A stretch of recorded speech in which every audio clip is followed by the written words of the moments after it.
1140. We're back in LA. That's where we started, back there with the clouds on that glass in this nice part, the new part of LAX. I feel like we just left like a day ago. That was a long trip. We got to the airport yesterday at 11. It's been a full 24 hours. Yeah, and we're back, and it's crazy on this flight. God just gave me so much wisdom, just like tying it all together, the framework, the story. It's just so powerful and so simple. Like, Jesus gave the disciples the Great Commission. They went out and they started fulfilling it.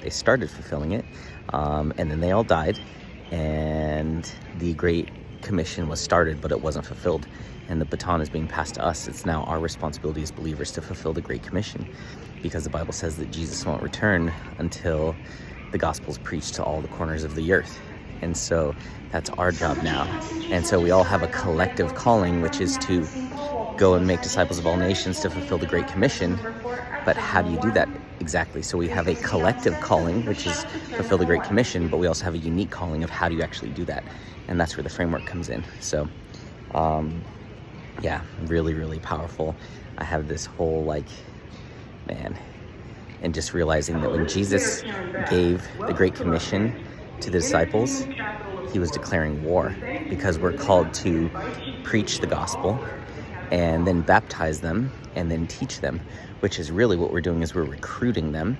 When they baptize them, when they get baptized, it's a public declaration of their faith. So what they're really doing is they're saying, hey, I've switched sides. I'm on the good guys team now. And then we teach them what Jesus taught us, which means we're training them. So we recruit them.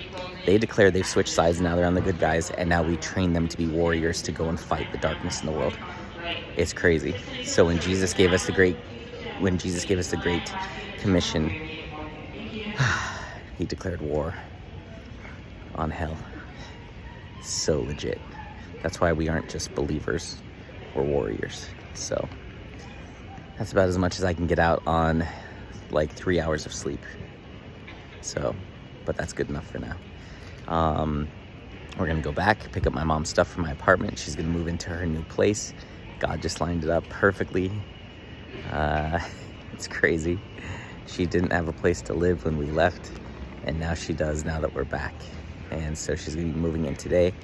I'm supposed to teach the new believers class tonight at 7, which is in 8 hours. I don't know if I'm going to or not. I really have to get a wave of energy. So, yeah. We shall see.